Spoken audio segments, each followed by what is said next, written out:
కోటగోడ అవలీలగా ప్రాకెను, కపికిషోరుడు లోనికి దుమికెను.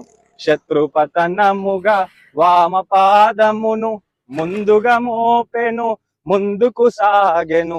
ఆని ముత్యముల తోరణాలు గల రమ్యతరమైన రాజ్య వీధుల వెన్నెలలో లంకాపురి శోభను శోధనగా అరేషుడుగాంచెను.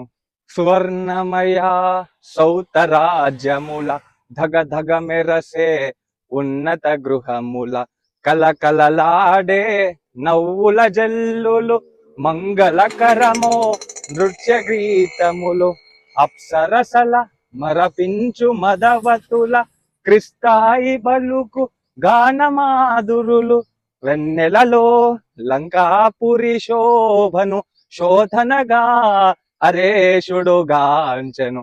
సుందరమైన హేమ మందిరము రత్న ఖచ్చితమో సింహద్వారము పతాకాంకిత ధ్వజాకీర్ణము నవరత్న కాంతి సంకీర్ణము నృత్య మృదంగ గంభీర నాదితము వీణాగాన వినోద సంకులము లంకేశ్వరుని దివ్య భవనమది శోధనగా అరేషుడుగాంచెను.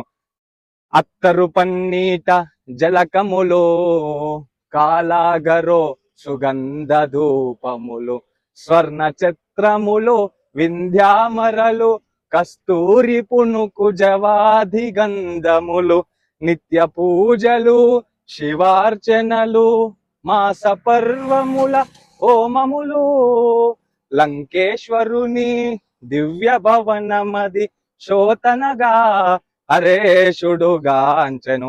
శ్రీ హనుమాను గురుదేవులు నాయద పలికిన సీతారామ కథ నే పలికెద సీతారామ కథ.